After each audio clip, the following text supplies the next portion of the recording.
किसान भाई नमस्कार। आज की इस वीडियो में हम बात करेंगे कि प्याज की फसल में कंद को कैसे बढ़ाएं तथा इसमें प्याज में कंद का निर्माण बड़ा कैसे करें। अर्थात इसमें पहले खाद के रूप में हमें कौन कौन से खाद डालने चाहिए तथा पहले खाद में किन किन खादों का प्रयोग होता है तथा कौन सा खाद कितनी मात्रा में हमें लेना चाहिए तथा कौन से समय पर हमें इन खादों का प्रयोग करना चाहिए। तो किसान भाई अगर हम खाद का प्रयोग करेंगे तभी कंद का निर्माण हमें देखने को मिलता है। तो किसान भाई आज की इस वीडियो में हम इसी के बारे में पूरी जानकारी बताएंगे। तो जो भी किसान भाई उम्मीद उम्मीद करूंगा किसान भाई अगर आप वीडियो को अंत तक देखेंगे तो बहुत ही आपको जानकारी प्राप्त होगी। और तथा जिन किसान भाइयों ने हमारे यूट्यूब चैनल को सब्सक्राइब नहीं किया है तो चैनल को भी सब्सक्राइब कर दीजिए और पास लगे आइकन को भी ऑल कर दीजिए, जिससे कि हम फसल से जुड़ी जो भी नई वीडियो अपलोड करेंगे वो तुरंत आपके पास पहुंच जाएगी और आप उससे भी नॉलेजपूर्वक ज्ञान प्राप्त कर सकते हैं। तो बिना किसी देरी किए वीडियो को प्रारंभ करते हैं तथा किसान भाइयों वीडियो को बिना स्किप के एंड तक जरूर देखें। किसान भाइयों प्याज की फसल अर्थात उसको कंद को बढ़ाने के लिए प्याज में हरापन सदैव बना ही रहना चाहिए, क्योंकि अगर आप रोपाई करते हैं तब बहुत सारे किसान भाइयों के पौधे सूख जाते हैं। तो आपको सावधानी पूर्वक भी रोपाई करनी चाहिए तथा उसमें हरापन को बनाए रखना चाहिए।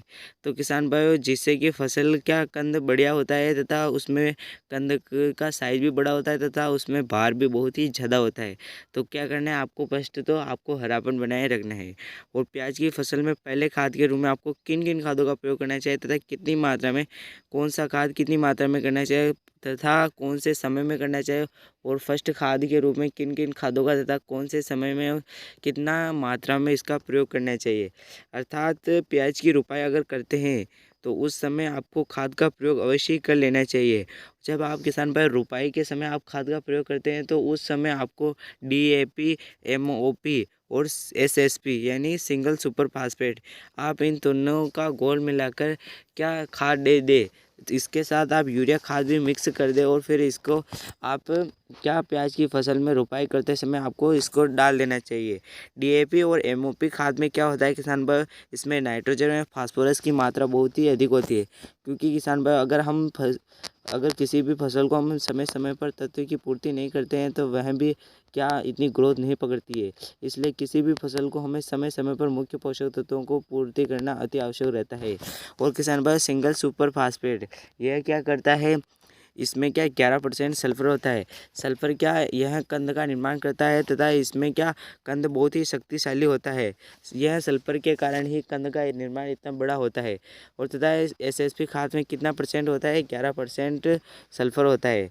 और किसान भाई अगर प्याज की रुपाई के बाद आपको क्या करना है, 2 बार यूरिया का प्रयोग करना है। अर्थात आपको प्याज की रुपाई करने के बाद अर्थात जब आप नर्सरी करते हैं 40 से लगभग 41 दिनों की नर्सरी हो जाती है, फिर आपको क्या उसकी नर्सरी के बाद आपको अर्थात रुपाई के बाद आपको उसमें 40, जब वो 40 दिन की हो जाती है नर्सरी, उसके बाद रुपाई कर देनी है। और रुपाई करते समय आपको UPL साफ में डुबो कर जड़ों को डुबो कर रुपाई करनी चाहिए, जिससे कि पौधे की ग्रोथ कभी नहीं रुकती।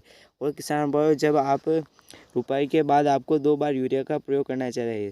पहली बार आपको रुपाई के बाद अर्थात 30 से 35 दिन की हो जाती है रुपाई के बाद, अर्थात रुपाई एवं 30-40 दिन हो जाते हैं तब इनके बीच आपको यूरिया खाद का प्रयोग कर लेना चाहिए, जिससे कि पौधे में ग्रोथ कभी नहीं टूटती तथा उसकी पन्नियाँ अर्थात उसकी पत्तियाँ भी हरी भरी बनी रहती है, क्योंकि हरेपन के कारण ही पौधा अपनी ग्रोथ को बनाए रखता है।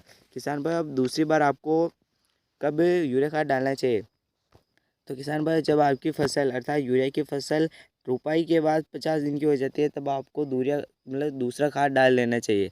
अर्थात दूसरे खाद में यूरिया खाद भी मिक्स कर लेना चाहिए। और किसान भाई कम से कम बार आपको माइक्रोजा अर्थात माइक्रोराइजा का प्रयोग कर लेना चाहिए। प्याज में जब आपकी फसल में अगर पीलापन हो, अगर मान लो आपकी फसल में पीलापन आ रहा है और पत्तियाँ पीली पड़कर सूख जाती है, तो आपको इसके लिए NPK 19-19 का स्प्रे करें।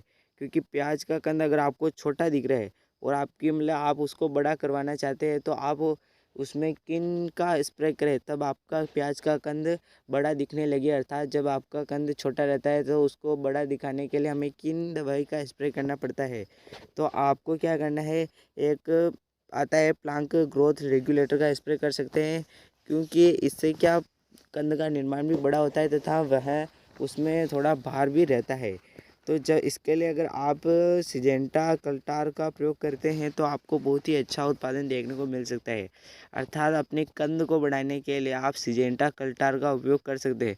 यानी कि अगर आपको मुनाफा प्राप्त नहीं होता है, आप अपने कृषि अर्थात अपने आसपास के क्षेत्र में कृषि की किसी भी प्रकार की अर्थात जिन पे दवाइयाँ उपलब्ध रहती है किसी भी फसलों की, आप उनसे जांच पड़ताल अर्थात जानकारी प्राप्त कर सकते हैं तथा उनसे पूछ सकते हैं कि कौन सी दवाई सबसे बेहतर होती है तथा कितनी मात्रा में हमें ले लेनी चाहिए।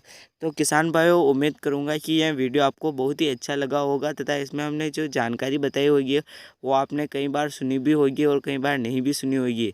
तो जिन किसान भाइयों ने अगर आप भी प्याज की खेती कर रहे हैं तो कमेंट सेक्शन में ज़रूर लिखें, और आपको प्याज की फसल में किसी भी प्रकार की कोई बीमारी है तो कमेंट सेक्शन में अपनी कमेंट लिख दे, हम उसी प्रकार के आपको वीडियो उपलब्ध करवा देंगे।